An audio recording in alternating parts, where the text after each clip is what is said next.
Good morning, everybody. Lights.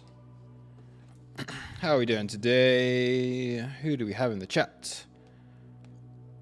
Apologies for being slightly delayed this morning. Oh, music down, music down, music down, music down. Computer lights on. Okay, cool. We are good. Everybody can hear me. Everybody can see me. Ooh, we had a new subscriber. Omka, welcome.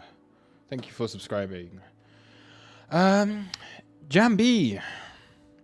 15-minute delay. Time to make a coffee. Good, good. I had the rare luxury of a iced coffee this morning, which for anyone that's in the UK, you'll know we haven't really had many opportunities for an iced coffee this year. But it's nice. It's a lovely day today. Lovely and warm. Who else have we got? Yufuk. Luke is the man. Thank you. Thank you. Alina, welcome. Night 1996. Good morning. Glyph, send signals. Yeah, I'll do my best. I'll see what we got. We'll see what we got today to trade. April's White, welcome. Can we get your take on Okotoki? Is that a coin? Okotoki? Or is that something else? What is Okotoki? Are you getting me to say something weird? Okotoki. Oh, I know it. Yes. I have used this before. I have used Okotoki before. Yeah. Let me sign into that. Let me have a look, because I do have an account. I probably still have a premium account that I completely forgot about. This is the thing. I like sign up for premium on everything. And, yeah. I always forget about it, and then I'm paying for all this stuff that I never use. So this is Okotoki. So what do I have on here? This has been this has definitely been a while since I've used this. It's been a minute. I used to use it quite often, but I no longer do. I guess like it's kind of similar. I know on aggro, obviously you don't get the order book, but you get the tape. So what I used to have was Okotoki. I used to have that like running on just a side screen, which is why it's just condensed into this side here, because I used to just run this on a little like corner of my screen with the order books. But I don't really feel I have an edge from trading based off of the DOM like this. I'm more of a tape kind of guy, and I'm more of a just general PA kind of guy. Like the order book does help, but it's so different on all different exchanges.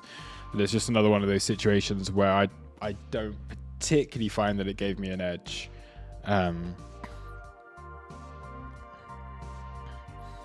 Was watching Bitfinex buying on aggro on Sunday and couldn't put it together. Yeah, I mean, what it's useful for. The thing is, I prefer to see a chart. I do prefer to see a chart. So when I've got this, okay, you can see where you've got the chasing, because it's quite nice where you can see the shading on the side, and you can see when there is like chasing going on. Yeah. It is a really good resource. So I would recommend anyone who, if you've not heard of it before, do try it out. This is like not centered properly. Oh well. BG, been a minute. Hope all is well. Yeah, I'm doing very good, thank you. Doing very good. All right. Okay, I guess we just get straight into it. Yeah. I think we do just get straight into it. So I will. What else do I have to say on the charts today? I think we'll maybe take a look on lower time frames today, because I think locally It's been some interesting stuff, right? Good opportunity for a long right now.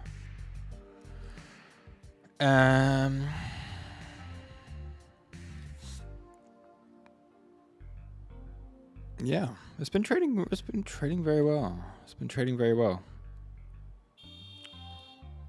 Oh, car's going crazy outside. I feel exhausted already. I think it's the hay fever again. Went out for a longer walk. Anyway, if there is anybody else in the chat, then do say hello. And we will begin. I'm just going to turn off the music. Mute the music. Good morning, Nuno. And smash the like button on your way in. We've only got 11 likes currently. So we need a few more than that. There we go. We got some chat going on. Cool. Round Trip Capital, Night. Oh, Night again. Patrick Campbell, welcome. Carlo. Caputa. Hello from Nashville. Very nice. Are you Bitcoin conference there, isn't it? This week? Next week? This weekend? Are you going to the Bitcoin conference? I'm really sad. It's really sad. I really wanted to go to the Bitcoin conference this year. But because I've got all this stuff, like, all this other stuff going on, I just haven't been able to make it. I think Bitcoin conference would have been amazing. You've got Trump. Trump is talking at the Bitcoin conference, which is fucking insane, right? It's actually insane that he's going to be there doing a talk. That's going to be mental. If he's still going to be there, I don't know how he's doing after the last few days. There's going to be big security if he is going to be there, isn't there? Obviously. But I can't imagine anyone within crypto is going to wish any harm on the guy. So, yeah, that's really cool. And you got Michael Saylor's talking there. Man, I got FOMO. I wish I was there. I've never been to Nashville. Never been. Really want to go. Last year in Miami was cool, but it was still kind of bear market vibes in Miami last year. And then I was like, yeah, I'm going to be there in Nashville. But it's a long way to go. It's expensive. And no one I know is sponsoring the event this year. Obviously, last year, Bybit were sponsors. And I was like, yo, Bybit, hook me up. but I can't do that this year. Oh, I don't think there's anyone. Bitcoin conference. I'm interested.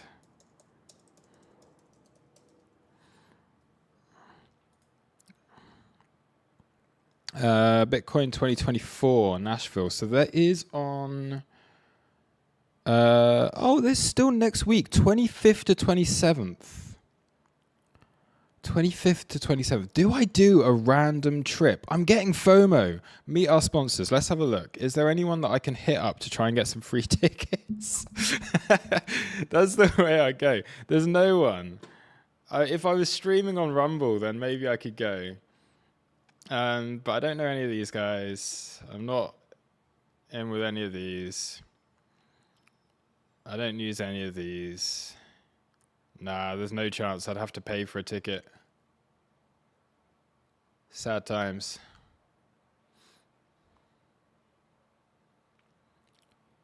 You'll never ever find a girlfriend if you go there.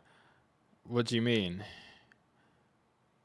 I mean, it does strike me as the kind of town that is a bit of a sausage fest most of the time, yeah.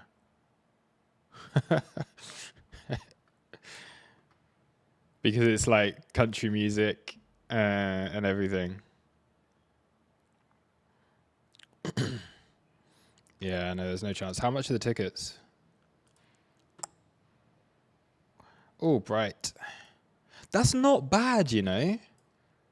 Oh, see, I need... There are tons of beautiful women. Are there really?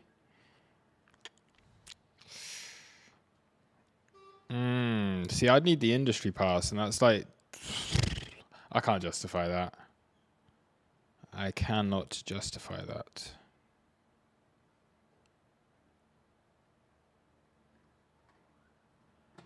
Shame.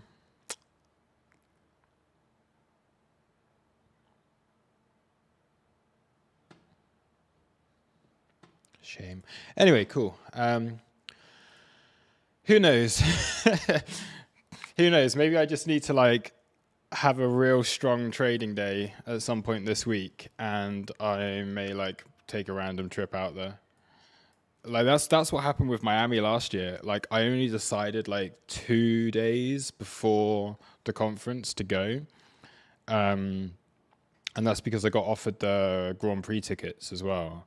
So I went to the Miami Grand Prix, and then I decided like 2 days before the Grand Prix, and the Grand Prix was like 3 weeks before the conference. So I just ended up staying in Miami for a month last year.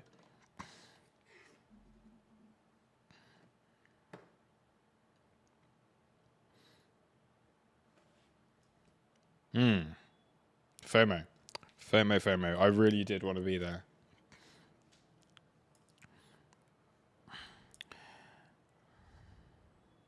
All right. Enough getting sidetracked. Let's get on with the show. I'm going to bring this back to here because we'll just repeat the usual as well. My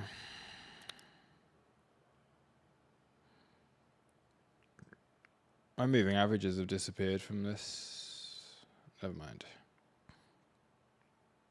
I had to delete a load of stuff off my charts yesterday because I was doing educational content.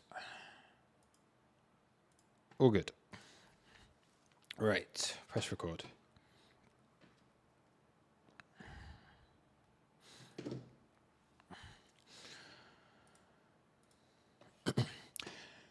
Good morning, traders. Welcome. No, let me start that again because that was energy.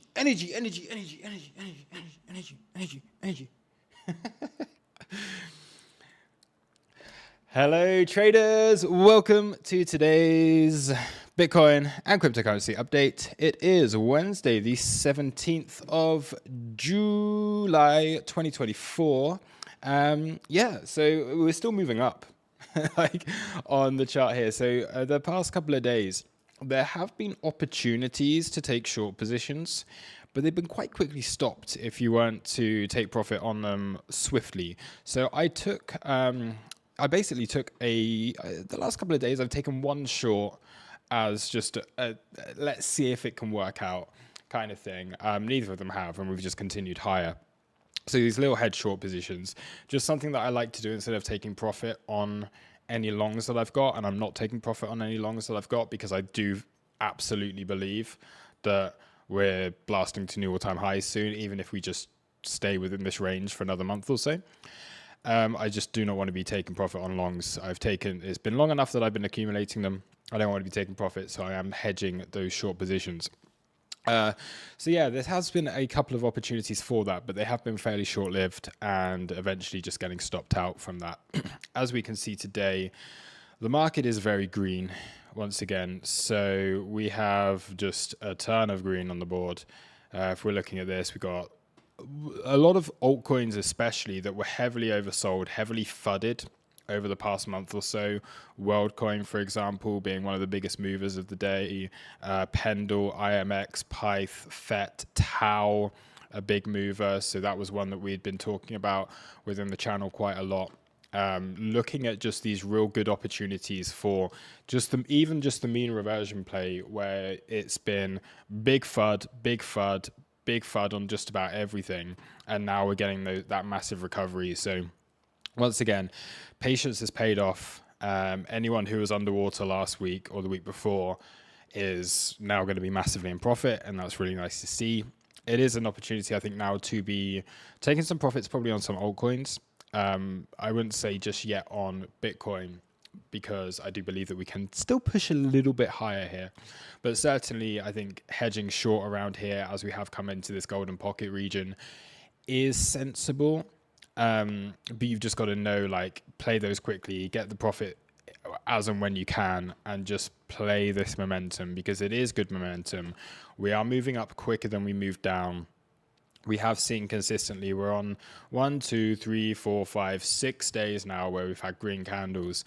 And I've mentioned this on previous streams, is I do believe that we are in like this little phase of the market here where you've had the capitulation, you've had the recovery, this being the capitulation, this being the recovery, and now we're seeing this next markup. Now that can continue, I believe. Like we could be seeing a situation where we come into that 67k POC today.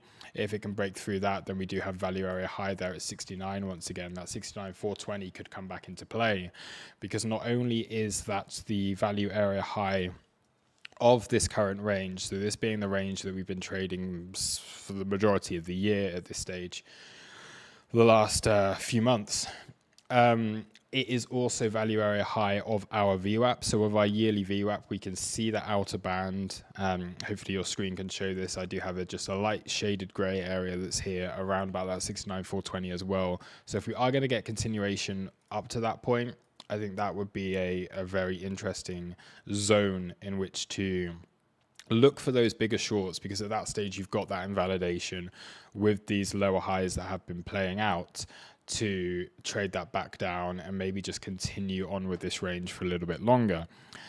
Now, where this is at the moment, I think today we're seeing another situation where it's slightly just caught up in a little bit of a nothing area. Right now, we're between that 618 at 64,900 and the 702 at 66,500. And if we go down onto the 4 hour here, we can see we did have this little 4 hour gap, right? So there was a 4 hour gap just here, which I did take a short yesterday off of what could have potentially been a lower high after we got that first rejection yesterday morning, right? I was looking for a head short position here that could take us lower. But as soon as we started to recover back up, come back into our daily open area, I closed out of that with the expectation that we're going to come into this 4 hour gap here. Yeah, and there isn't actually any more imbalance until we look all the way back. Once again, that gives us a target up here as the next imbalance on the chart from a 4 hour time frame is up there at 70,500, which is a long way away from where we are right now. So things are looking good. We've had the back test of daily open today. So go down again onto the lower time frames here. This was the trade I took yesterday, which was just here, right? So I did go short here. Now the reason for that is this is actually clearest on the 30-minute. You had the single prints that formed yesterday morning. All right, price came back in, back tested, rejected off of those. And what we also had there was confluence with local 618, golden pocket, right? So it did come up into that 618-702 zone, which is fair enough. Like that's a decent area in which to be looking for those short positions if you are thinking that this move could retrace. We had quite a big rejection in the morning. Okay, we didn't come down and take these lows, and I was thinking that there is an opportunity for us to test back into some support a little bit lower down. But it didn't play out, and that's it. Like I'm massively weighted into long positions, so I'm very happy to take these shorts as and when I see these opportunities. But as soon as we got, I think it was on this candle here, right? As soon as you broke through that, and you're like, okay, it's inevitable at this stage. So my invalidation was coming back above these highs. I closed out of it early, knowing that that's going to happen, and that's something that when you have these. When you have a stop that's based off of an invalidation like this, then I think that's a really important thing to do, is just to understand when like it's almost inevitable that you're going to be stopped out. You don't have to wait for the trade to play out in its entirety. If you get this sign of strength, it's like, okay, well that's dipped and it hasn't really gone any further, and now suddenly we're bouncing again. You know there's a 4 hour gap above, so you know that there's liquidity above that can be taken with these poor highs. Then it just makes sense to get out of that as close as you can to break even before you take an actual stop loss on this. So that was what I was doing yesterday. I do still think that this can go a little bit higher today. So I do think that this could continue on a little bit higher.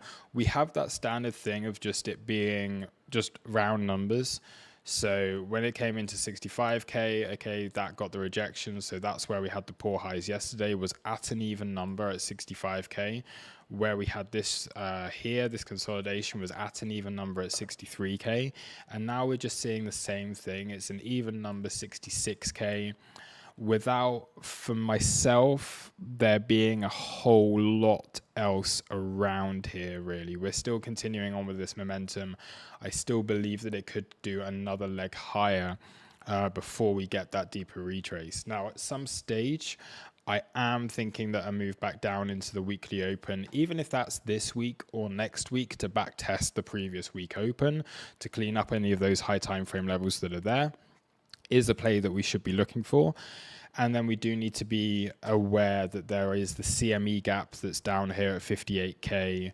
At this stage, you're looking at that as being really quite a deep retrace. Where we were yesterday, it was lining up with the 618, but now you're going to be going along like around about that 786 here before you get to those lows. So actually, no, so you're okay there.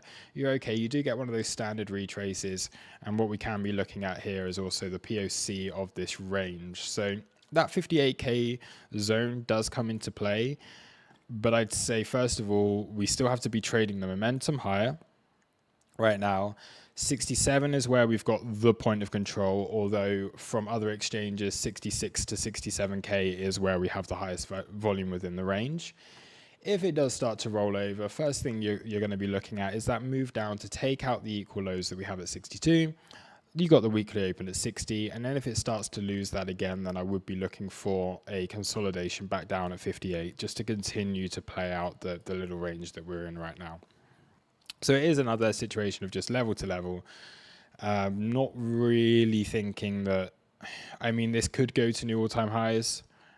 We know that the amount of fear and FUD and desperation that there was when Bitcoin crashed to 54, and the amount of people that were screaming on live streams like, why are you buying here? We're going to go to 52, we're going to go to 44, and all of these targets. The loudest voices were the bears last week. So therefore, I don't really, sometimes you get this situation where you get the breakaway gap, and it just goes and goes and goes and goes and goes, and it does not look back. And that is something that I am very aware of, which is precisely the reason why I'm not taking profit on my long positions. Because whether we range here or whether we go just straight to melt up to new all-time highs, I just want to I want to have that exposure for myself. And I think that's the style of trading that I'm doing at the moment. I'm aware that I'm not really trading so much on these lower time frames. I have a higher time frame view on the market.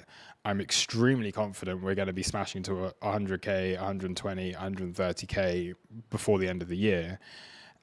There's just no need to overthink it. So that's yeah, kind of just what I'm looking at right now. How could you realistically even get into a short position here as well? I just think it's tough. You look at the trend that's going on here, it is increasing in speed and momentum to the upside. We are essentially starting to go parabolic here as well. So if you're shorting into a trend that is increasing in speed and momentum higher, all right, that's your initial trend. Then we have this one. Okay, then you start to put this one into play, and we are very, very clearly parabolic right now, and this is still speeding up, extending higher. So until you start to break some of this and lose this momentum that we see on the chart, it just is dangerous to short it. Now, if we get a scenario where, let's say it stalls at 60 SFP of this high, you drop back down, you lose the momentum, because we can see faster, that can continue and can continue and can continue. And it's the same thing that we saw in October of last year, where we had this same thing playing out. When you do start to lose that momentum, I think that's when you can start to target those moves down. So let's say you lose these later trend lines, you lose that parabolic advance, you come back into an area where you have maybe what had been some support flips into resistance, then you can start to target these zones below, line those up with the trend lines, line those up with the moving averages, line those up with the VWAPs from, for example, from the low. You'd be looking at that as a real decent level right now, wherever that may end up. So those are the kind of things you can be looking at. But as I keep saying, and I repeat, like, it's dangerous to short a parabolic advance, which is what we are very, very clearly seeing now, which I will just refer back to what we had back here. And we all know what happened at the end of that, okay? You had the parabolic advance that was like this, and then you just continue to move higher and higher, and you go parabolic until eventually you blow off, like, bit of a blow off top here. And that's the situation that we had. So really similar to what we did see back in like this phase of the market here. Again, we had that blow off top over here, and we see these situations time and time again.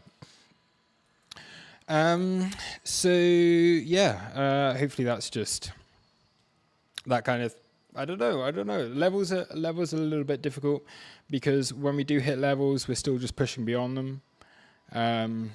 Books are fairly thin, because everyone's wiped out. Yeah, there's no need to retrace. It doesn't need to do it. Just because there's a CME gap down here, right? It doesn't need to do it. I touched upon this in yesterday's video and yesterday's stream.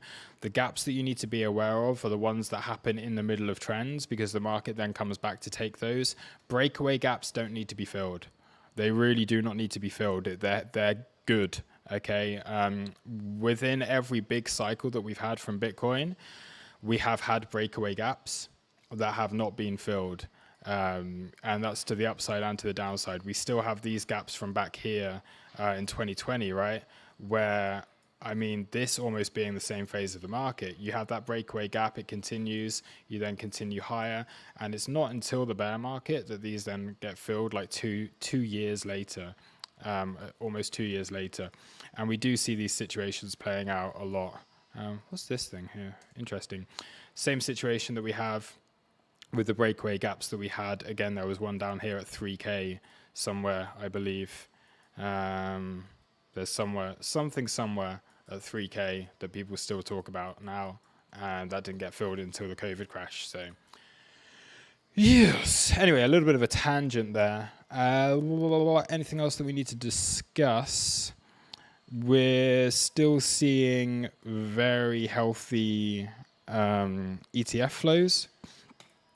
So as we can see from the ETFs, we're just getting consistent inflows from the market, and they haven't reached like that, like the peak stage yet that we've seen, where there were these massive inflows that marked local tops previously, where you had the ETFs were trading at a premium. It's all very much neutral here. You are seeing that spot is leading this move, but we're not getting to a point where I'd say the move is exhausted. There's still momentum here. I think trading momentum is still the best thing that you can do as a trader. If we look here at our CVD, I would just take this down onto let's take it down onto the 5 minute here. Then we can see here, spot is still healthy. You did have that scenario yesterday where we had the momentarily had some longs trapped, and you had the divergences that were playing out on Agra here, where you could see that spot, the blue line, was making this lower high on CVD as price was making a higher high, and then it was perps that led that rally higher. Now that did correct, it came back down. You then created bullish divergences at the lows, and now we're back into a situation where we're fairly neutral again. There's no greed here from bulls, I wouldn't say. There doesn't really seem to be any major sign of weakness here. The only thing that you could possibly say is, I mean, depending on what happens here, still be aware that it's very steep, this parabolic advance, and if this does lose this daily open, then I think you would lose this momentum that we've seen over the past couple of days here. But overall for now, I think, yeah, still just remain patient, really. Remain patient with this trend. If you do start to lose the momentum here and it goes a little something like this, where you have this trend line and then you start to lose the daily open and you have VWAPs and all of those kind of things that start acting as resistance, then we can start looking for lower prices. Yeah, I think that's everything. I don't have anything more to say on these charts. It's just a case of being patient and trading the momentum, trading the trend, wait for the momentum shift. Then you can look for the short positions, or just take quick scalps where you can take profit quickly before you get stopped, essentially, which is where there have been opportunities for that. All right, even the short that was yesterday, there was opportunities to take profit from that. If we look at a situation today, it's been a bit difficult today, but let's say if we come and SFP these highs, absolutely, short position is possible. Or if we do, say, lose daily open, short position is possible here with invalidation of these highs, but you just got to play it level to level like that and take those profits quickly and give the longs room to breathe and be aggressive on profit taking on the shorts. But yeah, that's all. That's all. Have a great day, everybody. I'm going to continue on with the stream. Make sure you hit the like button on this video, and a reminder that I do stream every morning around about 10 a.m., sometimes a little bit earlier as well, between 9 and 10 a.m. And if you want to have the full market update that includes alts and all of that kind of thing, then make sure you join for the live streams. Also, check the links in the description below if you want to support the channel. You get nice fee rebates on WooX and on Blofin. Blofin, of course, being a non-KYC exchange, a really solid API. So they are very kindly helping out with these videos. I do still need to put the logos and stuff on here. But yeah, do go check out Blofin and WooX if you have the chance and trade over there. And yeah, have a great day. Cheers. Bye-bye.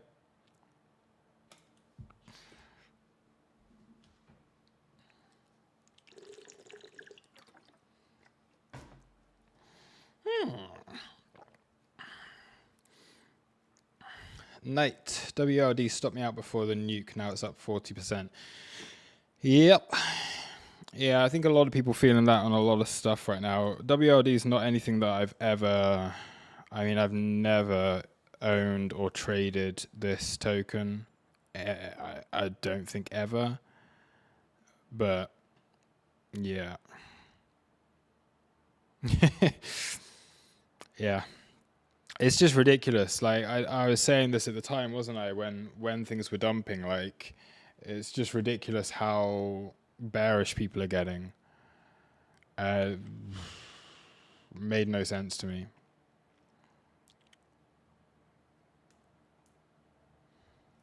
Like the time to be bearish, and I mean I was bearish, wasn't I? When we were on this move down, the time to be bearish was back here. By the time you capitulate down here, like it's done, right? It's done.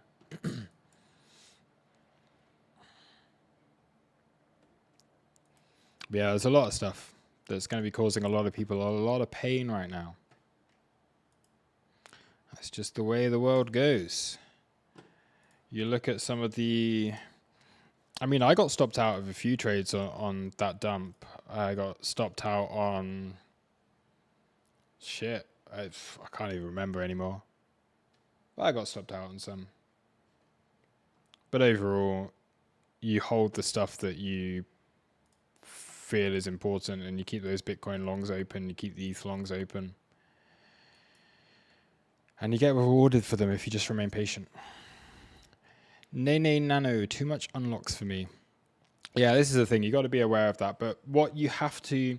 This is something else. Understand... I do keep repeating the same thing on this channel, because what happens is so many people, and I see this comment, this isn't aimed at anyone in particular, but people are always late to the moves and to the narratives, right? You've got to be, when you're trading, and even when you're investing, even if you're just looking at things from a high time frame perspective, you've got to adapt and you've got to be able to switch on the spot like that. You just have to know, bang, okay, I've switched from bear to bull immediately. And then everything that you have, like when you see a sign of strength from the market, every bearish argument you have, fucking chuck it out, it's gone, right? So there's been so many times where, and I mean, I was talking about this, I released videos, didn't I? And this is the problem. People don't adapt quick enough to the change in the trends, and they still get caught up in ideas that are from the past. Okay, so with the ETF hype, okay, people got caught up in the ETF hype thinking we're going to go higher, we're going to go higher. Once that momentum shifts and once you see some bearish signs, which for me was on the 12th and 13th of April, that's when we saw the first sign of weakness from the market. That's when I immediately flipped bearish, right? And that all of that thing is like, oh, but the ETFs are still real bullish, we're still going to be going higher. No, that phase of the market's done. And it's the same situation with what we've seen with this downtrend. Okay, people are late to the change. Now, what I mean by that is throughout this whole move down, I released the video on why altcoins suck. All right, I think that's what the name of the video was, why we might never see an altcoin season again. And yeah, okay, that's like a bit of a clickbaity title, but that was relevant at the time, and things change very, very quickly. So what we had back here was that there are a ton of altcoins that got released in February, March, April that have terrible tokenomics, that launched at 10 times the valuation that they should have been, that looked like they needed to get wrecked and they needed to come lower. And let's bring into, so we can use WorldCoin as an example, right? WLD, USDT. We can use this as an example. Bad tokenomics, okay, and needs to get essentially wrecked. Now, where we had the downtrend that started from Bitcoin, where it started to get really bad, we were talking about this being a situation when a lot of the alts were looking here. A lot of people were thinking, okay, they're already wrecked, but there's still the same issues that arise. And from that point where we were talking about those tokenomics and stuff, things went down. So you look at WorldCoin, another 65%.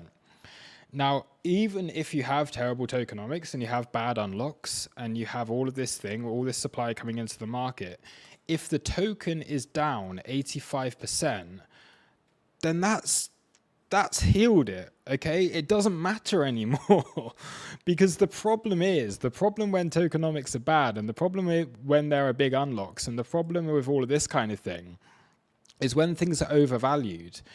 And what always happens is it comes down, it finds a balance, which I think would be a fair value for it. Okay, it still has its issues, so we're probably thinking, yeah, that's too high. All of these issues are relevant when it's here. But if you're suddenly talking at an 85, 90% decline in price, those problems no longer exist. They no longer exist anymore because now it's gone to undervalued in the opposite direction. And you get this thing, you become overvalued and then the problems exist, you come back down into what's probably fair value, and then that's where we're probably going to see that a lot of this stuff ends up, is it's going to do something like this. And then you become undervalued and the problems are like no longer an issue. So this is what I mean by, yeah, when you talk about stuff like WorldCoin, for example, that has too many unlocks, Starknet that has too many unlocks, all of this other stuff, like it's fine now. It's no longer an issue. The problems are when it's too heavily valued, and then it comes back into an area where it no longer matters, and then that's you just have that as your new base and you go from there. So it's something that I think you do need to be very clear of when there is a shift in narrative and stuff. Understand when that issue is no longer an issue. And I'd say even the same, I'd say the same on the Solana ecosystem. The issue that we had, I don't think is really an issue anymore, right? So we have had, like, I took these shorts. I took these short positions from up here and I took other short positions, and I was talking about the need for the Solana ecosystem to essentially just die off. But I think we've seen about an 80% decline in the number of meme coins being created on a daily basis, on the volume that's on the Solana ecosystem. So those problems that we had with Solana, with just 300,000 tokens being made every day on the Solana ecosystem, 299,999 of them being rug pulls, they're no longer there. All right, the correction did its job. It got that stuff out of the market. Now it can recover and can continue as it normally did. So actually, when I look at this, I don't see people shilling shit meme coins anymore. I don't see the celebrity stuff really being there anymore. There's a little bit of it. Maybe it needs to still cool off somewhat. But on the whole, yeah, nature's kind of healed. It did its job. It wiped everybody out that was just degenerate idiot. It did its job. Everyone's wrecked that was too degenerate, that was using too much leverage, that was messing around with meme coins, that was holding Solana ecosystem plays for too long, convinced that we're going to go for a Solana summer. Everyone started fudding on all of these people that were promoting this kind of stuff. It did its job. It got those people out of the market. Now we return into something that's a lot more balanced. And then at some stage, probably in about the next 4 to 6 months, we're going to become ridiculous and it's going to be overvalued and all these problems are going to come back again. And that's when we need to go into a bear market. Because the next time we reach a peak, it's going to be the bear market. We're not going to peak and recover next time. Next time, that will be the end. So we got one more cycle, and that doesn't mean we can't have corrections along the way that do this kind of stuff. But when we do top, and we properly top and do a range like this again, that will be it. It will be over. We're done. We disappear for a year, 2 years. We come back again afterwards, and crypto's done. But I keep doing these rants, and I think it's just really important for people to be able to understand, like, what was an issue last week can be what was a problem last week can be a benefit this week. And price dictates whether something is a problem or whether something is an opportunity, whether it's a threat or it's an opportunity. Tokenomics being bad when price is at 72K is a threat. Tokenomics being bad when prices dropped below support at 52K is an opportunity.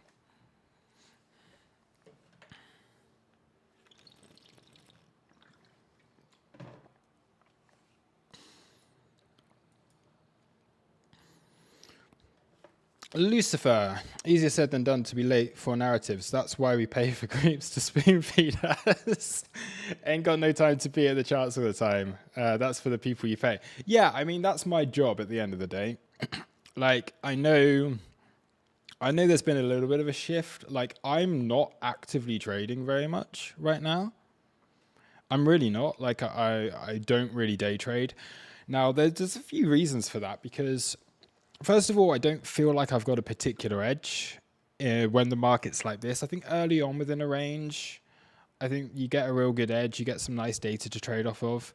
When the range is exhausted like this, and you just have these just long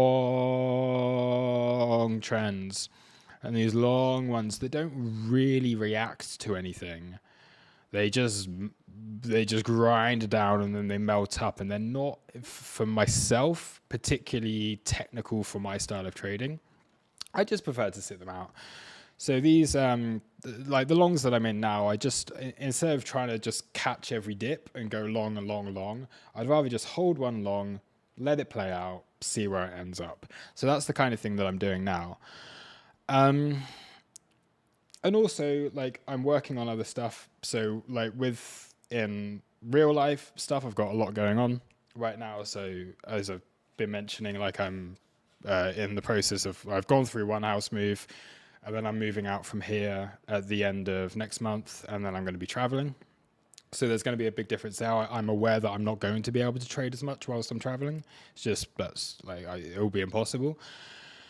And because of that, I want to shift the style of content. It's like a conscious decision for myself to shift the style of content that I'm doing that suits people that have that maybe higher time frame perspective. Because I used to be like very much a day trader. That was kind of the thing that I did, and I will get back to that when we probably go into the bear market, when the opportunities are no longer there. But right now, there's an opportunity. You can make more just by taking one trade. You go long on Bitcoin when it sweeps range lows with all the size you have, with all the conviction that you have. Find some altcoins, load up on spot. You can make so much more money just by doing that one time and just let it ride for the rest of the year than you can by day trading every single day. So that's what I've done. So I've just loaded up and I'm just letting it play out right now. But yeah, anyway, I went off on another tangent. Yeah, that's go back to that. So it's kind of my job to be here looking at the charts and doing that kind of thing, but it's been a little bit of a shift. So what I'm trying to do now is to work more with the narratives, because I feel like I've got a pretty good understanding of that. I've been through 3 cycles. I know what happens. I'm able to, I know within myself, one of my biggest strengths is timing. I'm really quite good at timing. And what I'm bad at is when I try to force against that. So, for example, when we were coming down here, where things aren't quite working out with the bias that you have, but then you try and force trades and stuff like that. And for the last couple of days, I've tried to force trades and it haven't really worked. So I'm good at timing with these. I managed to I bought the FTX lows. That was really easy. Yeah, that was really easy. I can remember we were buying these 19K lows. That was really easy.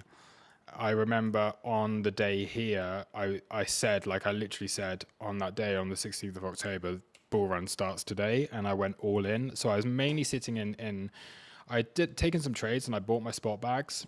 And then on this day here, I was like, okay, we know we're not going lower anymore, right? It was on that day where the ETF hype started that I just went all in and put in as much leverage as I could afford at that stage and just kept adding and adding and adding and adding. You'll know, if you guys who have been watching, you know that we knew that we'd reject at 49. There were technical reasons for that to happen. There was an SFP for this high. It was also golden pocket. All right, we knew that was very likely to happen. And we knew also that 38K was the target, 38,800. So you can go back to any of the streams. You can find the long positions. So these bigger pivots are what I'm very, very, very good at. And I think we managed to get this one really well as well. Now, the thing that I had that I maybe didn't do as well on this occasion was I did go in a little bit early,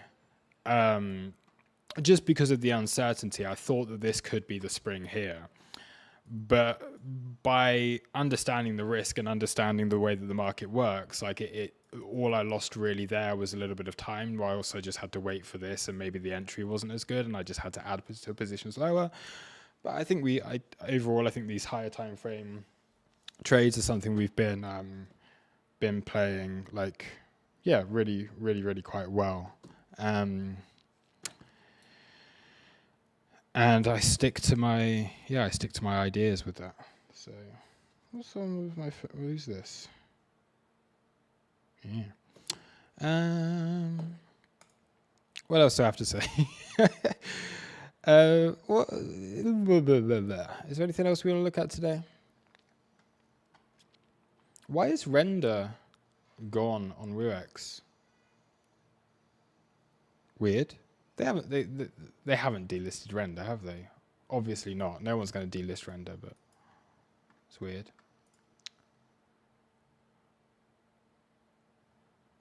Render delisted? Surely not. Surely not. Render is going to be rebranded to... Okay. So does that mean that you have swaps? What new swaps are available on here as well?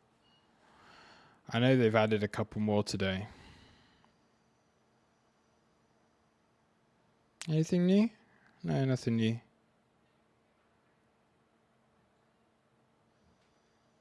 No, not yet. Yeah, see, Woo does still have render.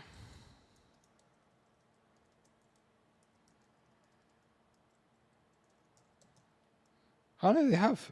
They have delisted it. Wow. Crazy. Crazy. So yeah. I'm holding render spot on Woo. Oh well. Yeah, that's still there. So they've delisted it, so it's no longer, you can't trade it right now because they're going through a change.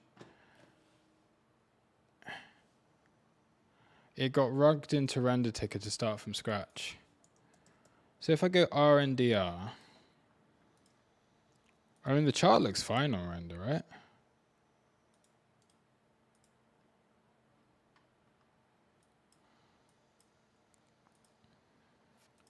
And then what are they? Render network.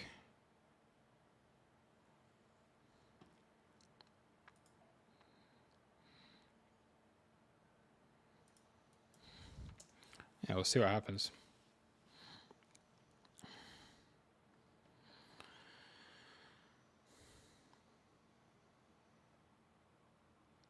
Is this the kind of thing where they rebrand? Because obviously it's like Casper, for example, has done so well, but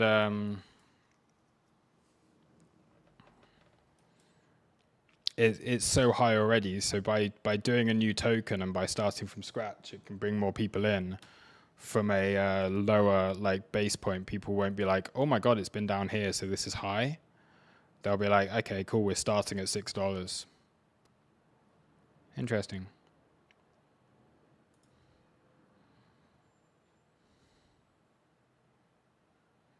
We'll see. But none of these are live yet, are they? Because you got you've only got a few of these. Ticker is now render.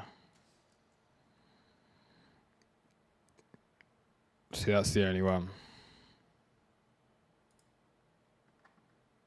Which, yeah, just removes all the history. Fair enough.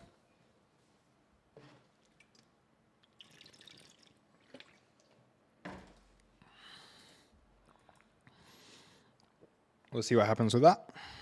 It's kind of cool. David just subscribed. Thank you very much for subscribing. Let's put the music back on.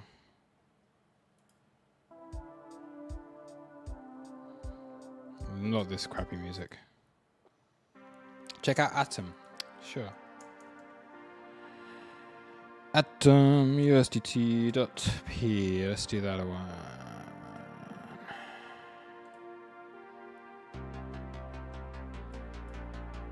What's this? Clearly something very unrelated. Oh, this is, I did a post on ETF flows. See, Atom's a funny one, right? I'm going to go on to something that has more history.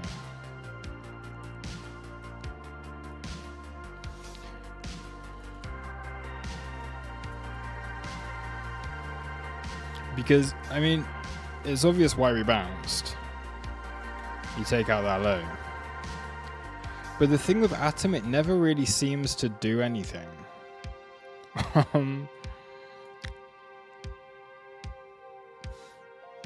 Like the ecosystem itself is so strong.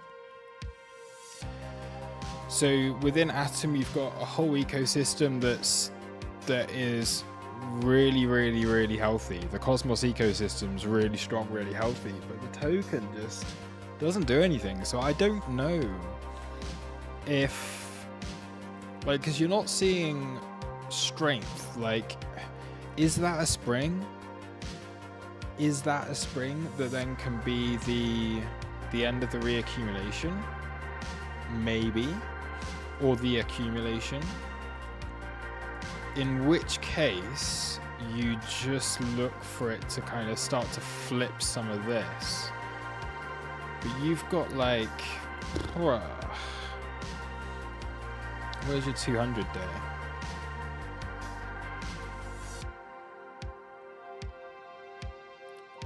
Yeah, it's a real tough one. Like I can't figure it out.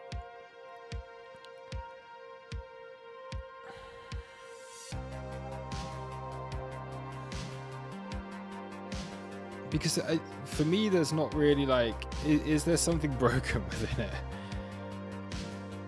I mean, you had a real nice, I don't know, I can't figure it out. I think it's a little bit too early. Like I'd happily buy into this if I start to see a bit of momentum. And we'd seen this from Atom before, haven't we? Like from a daily perspective, it does play out these nice trends we've seen back here.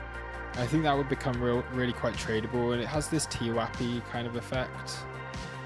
So if you start to see it TWAPing up higher, you did it here also, then I think that's where you can start to see that there's some opportunity there.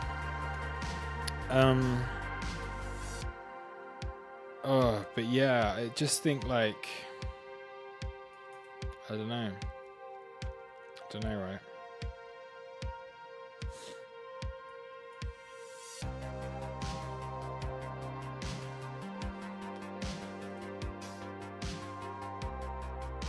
Yeah, it's either a really great opportunity here, or it's just like it's never going to do anything again.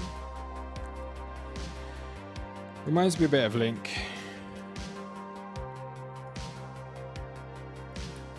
Because at some stage Link did have this like long drawn out. Like I think Link, because you've already seen a sign of strength coming out of that accumulation, looks a little bit better. But yeah, Atom's a tricky one. Look to the rest of the ecosystem, because I think if Atom's doing well, then we're going to see the likes of Celestia does well, and maybe there's more alpha there.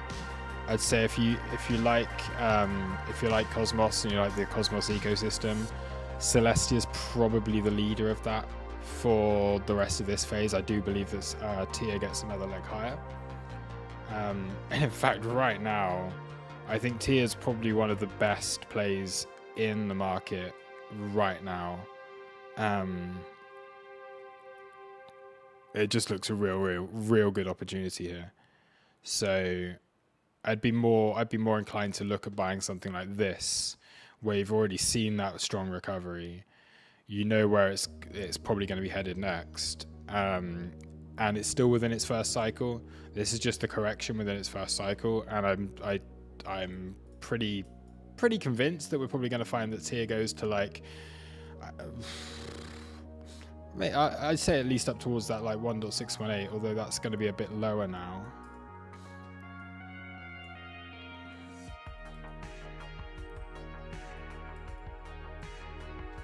But yeah, I do believe that we're going to see something like this from Celestia, because this is another one. It's been so like brutally fudded on the move down. And the reason for that is the majority of people bought here. And this is what I keep repeating, right? You have issues with tokenomics and you have all of this kind of stuff. And it clearly got overvalued. Everyone got super hyped about it. Like, we were buying tier when it was $2, yeah? And it went all the way up to $20. So it did a 10x. And then everyone gets like ridiculously hyped and bullish about it. Then you have this retrace. And what it did is it came into a real nice technical level, okay? Came into this low volume node, and it got a decent bounce. So you find that there's a lot of reaccumulation happening here. And I think that's where you'd probably say is the fair value for tier at this stage, okay? It overextended up, then it came back in, like typical mean reversion, and then because the market still had these issues, it overextended down. So you have the up move, the correction, the capitulation, will return back into the mean, and then we'll go for another cycle again.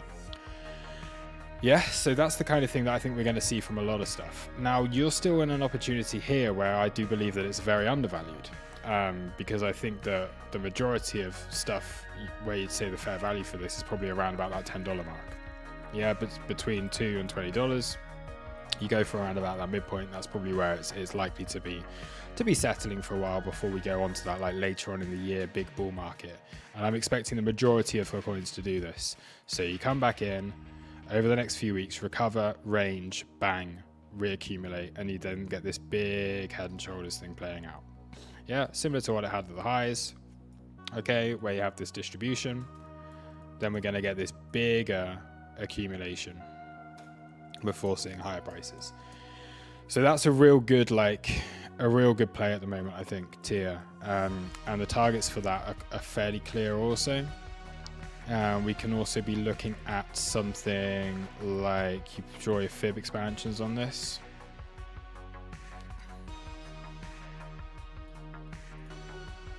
And you can find levels that you'd look for, TP levels, just by drawing your fib expansions and by drawing your extensions and so on. And yeah, Tower is a very similar one. So massively fudded.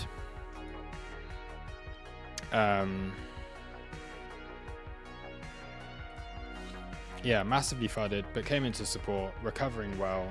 And I think with this, you see the same thing. You have a markup, overvalued, correction, probably pretty fair value here, but then you break down and then you're going to recover this, find that it ranges again, and then you get the markup from here. And I would imagine we see just repeat this kind of pattern on most stuff. I do believe that's more likely than not what we're going to see, and we see examples of that happening all the time within these cycles. Is generally speaking, that's what tends to happen. And I mean, we can go back to looking at like previous cycles and stuff that did well in previous cycles. Like even like think about Solana. Okay, Solana did really well in the last cycle, and it did play out a very similar thing to what we're seeing now. So if we go to Solana over here, we go back to Binance, and it did a similar thing, right? It had its first big markup. Okay, then you have a situation where you had that big corrective move, and then this wasn't maybe so much. I think we've seen a little bit more greed, because what we've seen on this occasion is, I think with Solana last time, it had just a corrective move, but what we've seen now is we've seen extension beyond there. So a lot of altcoins doing this kind of thing that goes all the way back to wave one. So even better opportunity. I can't remember anything that was like fudded in the middle of the last cycle. We didn't really have that issue previously. This is the first time we've had this issue where we've had like we've done a whole bear market within a bull market. I've never seen that before. Don't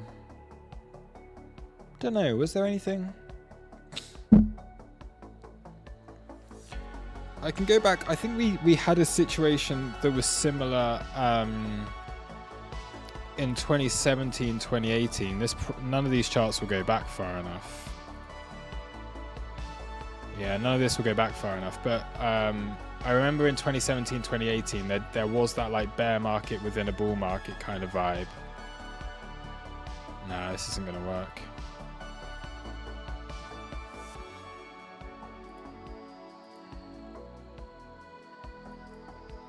But yeah, a load of stuff. Like, look at, I mean, like this ZK. There's so many good opportunities right now.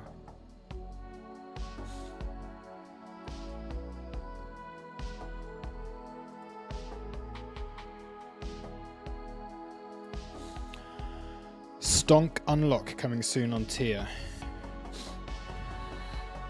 This is the other thing we've seen that's been quite interesting, is a lot of these tokens that had really bad unlock schedules are starting to change those up.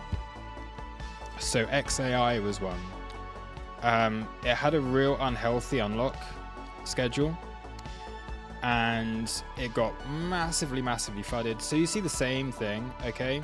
You have a token launch, people get hyped about it, you come back down into where it's probably a fair value for it, you then overextend to the downside, and then what we're likely to see from something like this is that gradual recovery back into value before you get the next leg higher. So we're looking at something similar. So you can still be really patient in this market. Like we know that where the biggest opportunities are, I think, are where things start to range back within their previous ranges. That's when the biggest opportunities in the market are. Here here is still a little bit, you don't quite know what's going to recover at what pace, but the stuff that does, I think that's that you really need to start getting into. But anyway, yeah, tier, the unlock. So there are a bunch of things that have been changing the vesting, changing the unlock because of the FUD, and that is going to be positive. Like this, you got 106 days until the next unlock on tier. Now I would imagine that's probably been pushed back.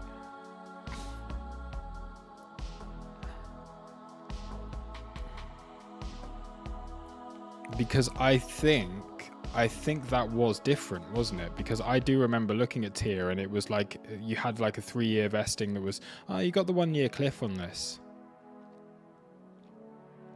I don't know if that's changed or not, what kind of supply is coming out on this. But yeah, there's not a big unlock until October.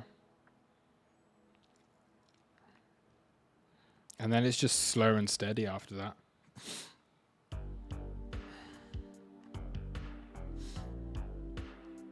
That's interesting.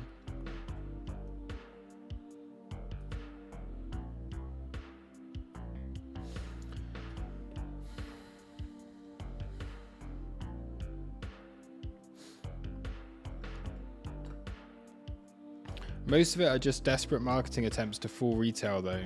Look at WLD. Insiders front run the low, release some positive news. That won't matter much in longer term. Unlock still horrendous with sub 3% float.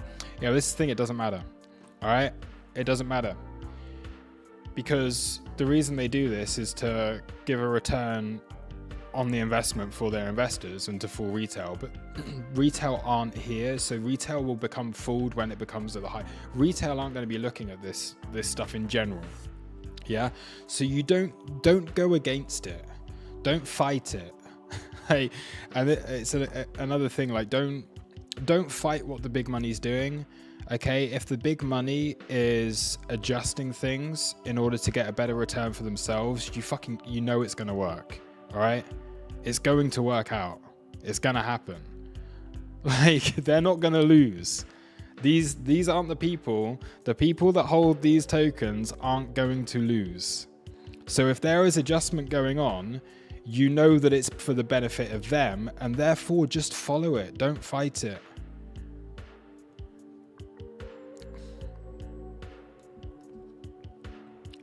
It's a problem when it's a problem, and it's not when it's not. And there's the big difference to, you've got to differentiate between that.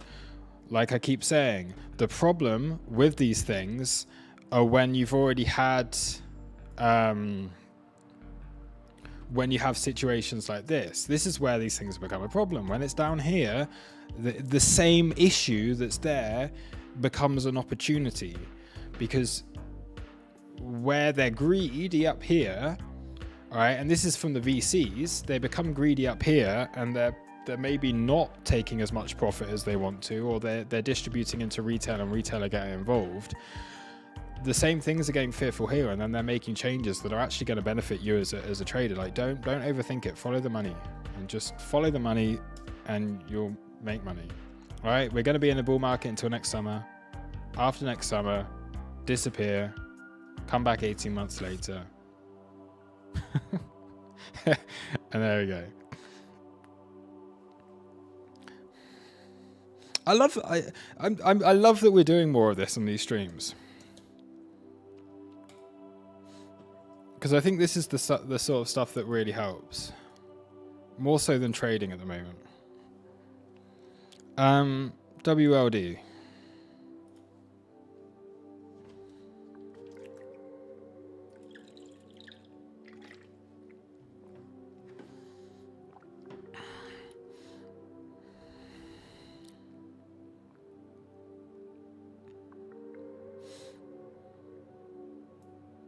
There's an unlock today.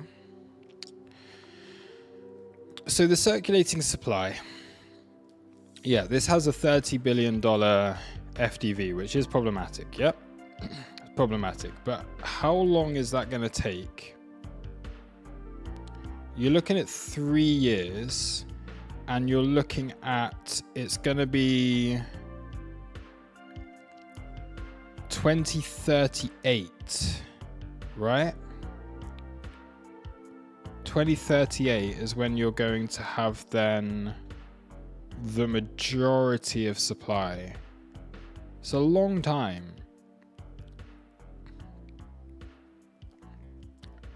And the other thing with this as well, because this is the OpenAI guy, isn't it? It's what's his name? Sam Altman or whatever. Sam Altman-Fried. He's just gonna get wrecked in the same way, or something Altman or whatever his name is. That's his token, isn't it? Rollcoin. It's the one that scans your eyeball. Like, to me, it looks like he's really serious about it. Yeah? It appears to me as if that guy is really serious about making this project like a real big deal. And if you've got vesting that's up until 2038, that's a long time before these tokens are out. If you look at how much they raise, so this is the other thing, right? Fundraising. You've got community launch.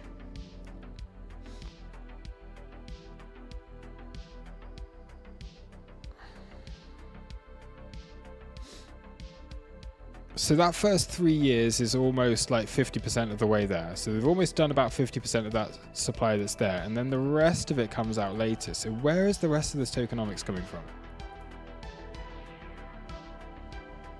And how much did they raise? They didn't raise that much. 240 million? $3 billion valuation?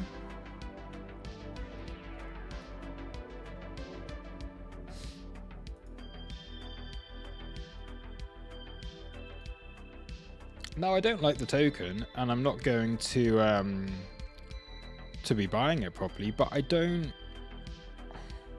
really see this being an issue. Yes, okay, it has a $30 billion FTV, but that's 15 years in the future. By which time there's another few more cycles that can happen. And if he is serious about the project, yeah, Sam Altman, if he is serious about the project, then it will probably work out. Like there are going to be altcoins and companies that exist within this cycle. And I think this will be the first time that this happens. There are going to be altcoins and companies that become future, like big companies within America. They'll be trading on the Nasdaq and stuff, and you'll get some of these tokens converted into,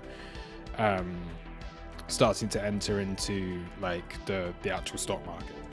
And WLD could be one of them. Like I don't know anything about it, but actually I think if you look at where Tesla started and the stock for the likes of these companies, like you would have had people telling you that it's fucking bullshit and that you should never buy this stuff. I guess maybe not Tesla. That did pretty decent, I guess, launch. But there are certainly examples of it where people are just too bearish.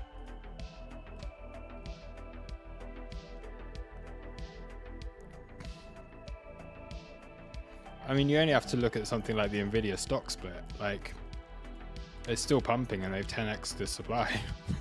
So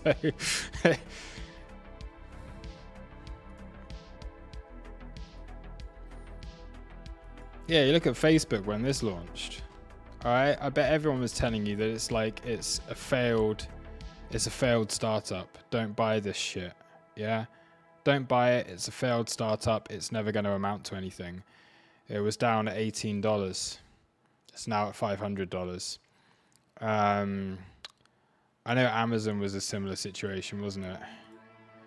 And when this stock came out, people would have been like, this was more like the dot-com bubble. Okay, so it bubbles. Everyone's like, yeah, okay, that's a failure. It's never going to amount to anything. It's never going to come back. And it does.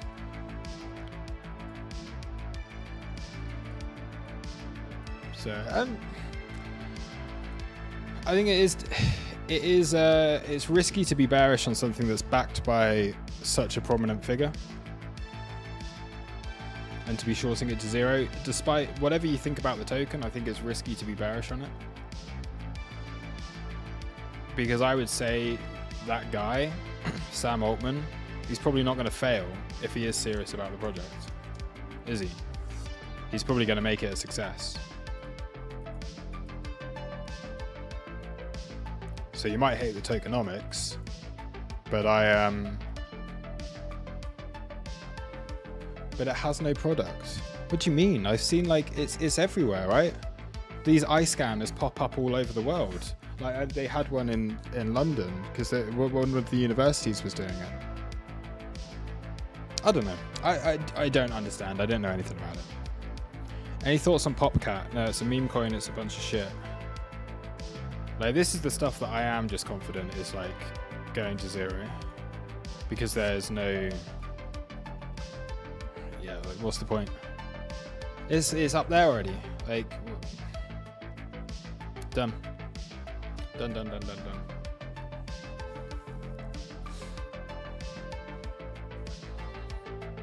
It gives you 3 tokens per week. I'm really interested, you know, I'm intrigued because I kind of like, so what, you get 3 tokens per week by scanning your eye. So essentially right now at very, very low valuation,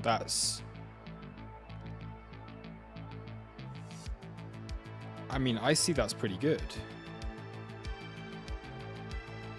You scan your eyeball, you get 3 tokens per week, and if that goes back to $10, which I'm sure it will, because I would bet on the founder, then you're getting $30 a week. And if it goes up here and you end up seeing that it does become something big, and you're getting all those tokens every week for the next 15 years, and at some stage it ends up being worth $100. I don't know, man. I don't know.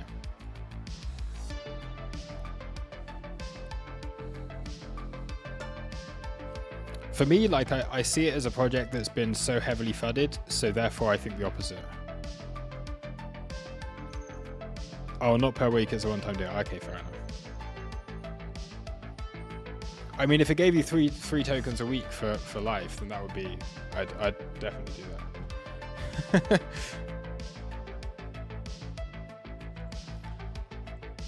Yeah, that's the other thing. I don't care. Like, I mean, there's no privacy in this world anyway. Everyone knows everything about you, so who cares if they scan your eyeball? I don't give a shit. I don't care. I'll scan my eyeball for some free tokens. Like, there's everyone. If people want to find out something about you, they'll find out something about you.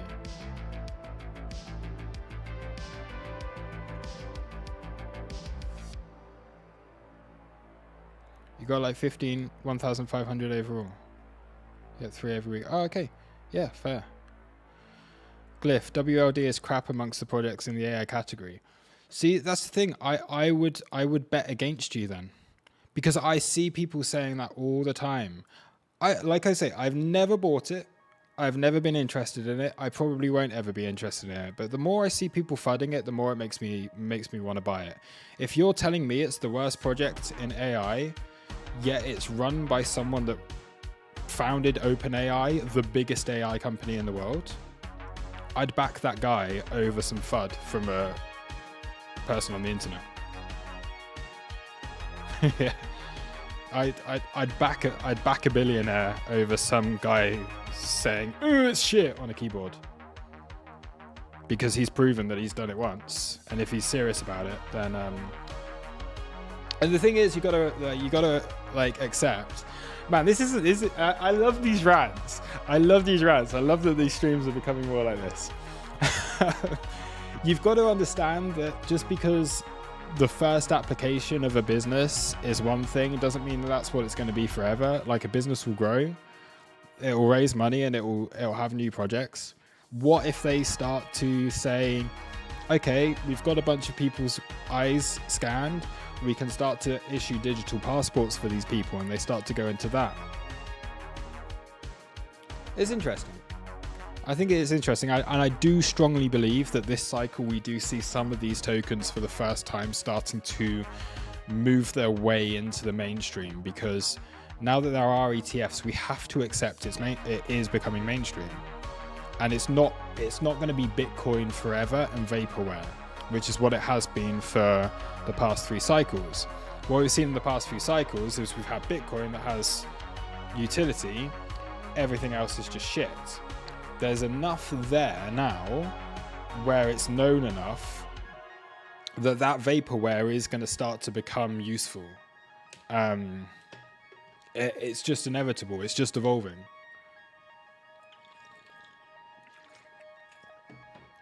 So we will see altcoins that rival the market caps of top 500 companies in the US within the next cycle.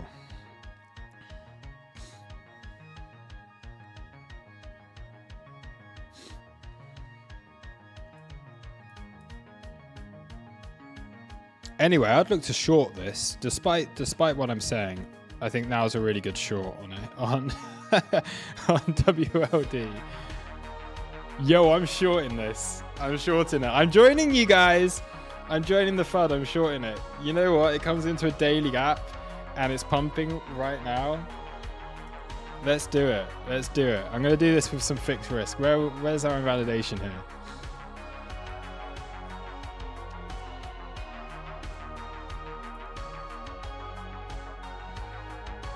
We've got another gap just above here. I mean, it's going to take out these highs as well. I'd prefer to wait, actually. Would I prefer to wait?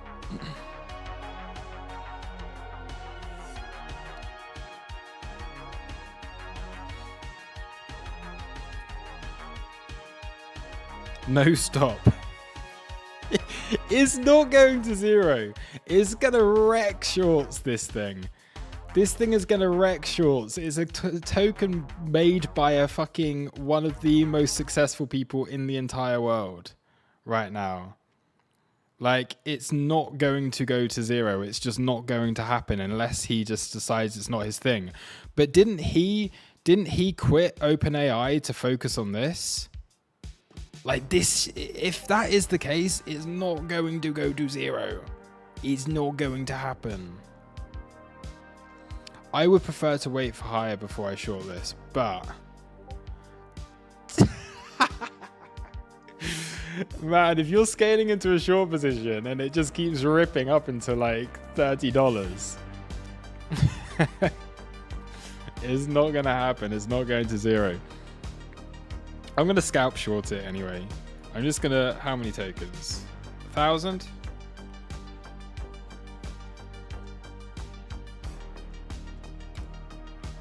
I'm short 1,000 tokens. We'll see what happens with it.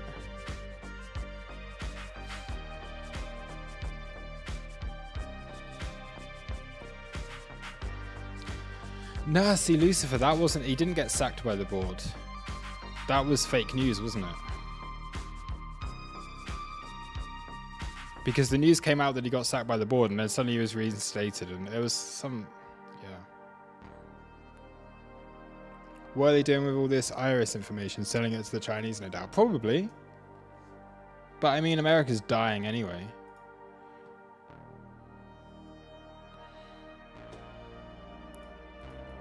Why not speed up the process by helping the Chinese?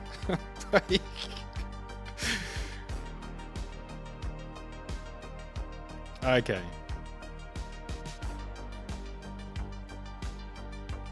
I mean, I love stuff like this. I love it when someone is so divisive. I would back that guy. If you're that divisive, then you're doing something right. If you're so divisive that people like that woke companies are sacking you and that you're focusing on another project, I'd back that guy. Yeah? If OpenAI, like, did he not, I don't know. Was it over like privacy concerns and stuff like that? And if Microsoft fired him, then again, I'd back him.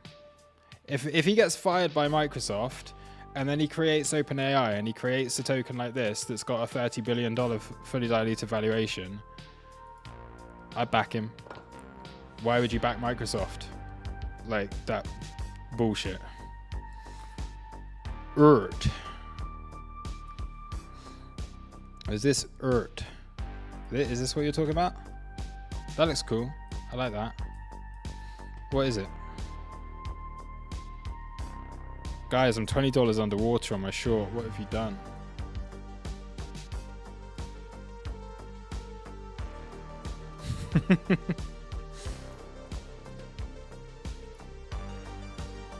ERT.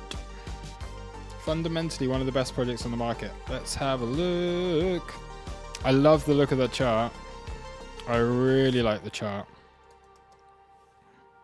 I think that's a wonderful looking chart. So you've had a drop of 50%. That's reasonable. If it had launched in March or April, you'd expect that to be a drop of 90%, but this is reasonable. $20 million valuation, $200 million fully diluted valuation. Urtech, shit name.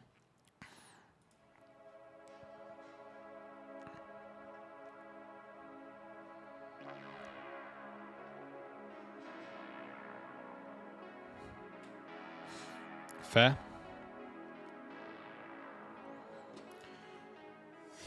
You got nodes rather than I always like this. If investors have nodes rather than tokens immediately, I prefer that. It's just a more general, I think for the tokenomics it's better.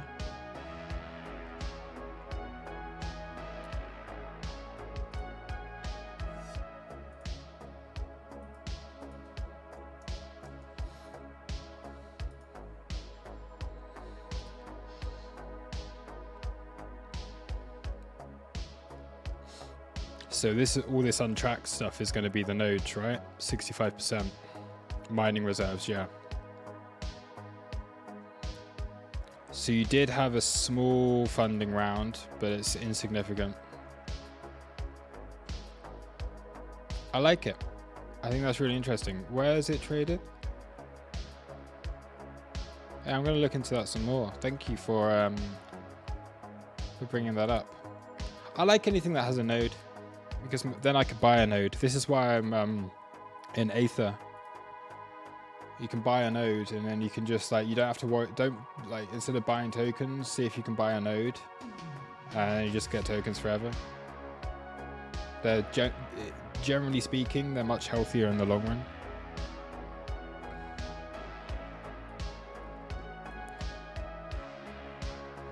So if you could buy a node for like $1,000, do that. And you get passive income forever, as long as the project's still worth something.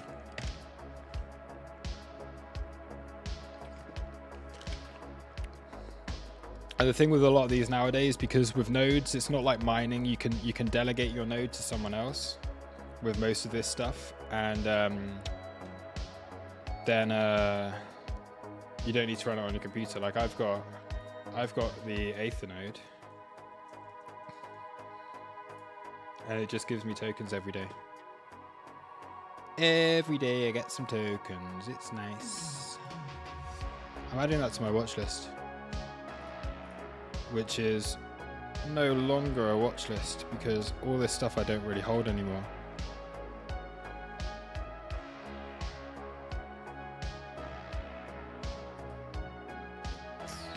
Let's talk about Tron. Yeah. I mean, it's a beast. This is another thing, right? Hated projects. But it's being used and it's been proven over time. We all use the Tron network. No matter what we think about Justin Sun and how much of a weirdo he is. Like, again, as the kind of person I'd back. People don't like him. He's divisive. but we all use his network.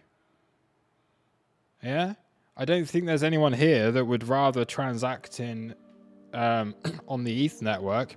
What network do you use when you transfer USDT? You use TRC20, and it's a very, very good protocol. Yeah, there's absolutely, but people FUD it because they don't like Justin Sun. So that makes me kind of bullish on it. If you divide opinion, I think that's a good thing. It's only ever a good thing. Like, I mean, there's no better example. Now, this is something I would never get into, but like fucking Hex. Now, obviously, he's a scammer. It's a bit different. But until people realized he was a scammer, his token, okay, it doesn't really do very well anymore. But Hex, for the longest time during the bear market, was the best performing token. And then he exit scammed. So you do have to be aware that there's scammers that are divisive, but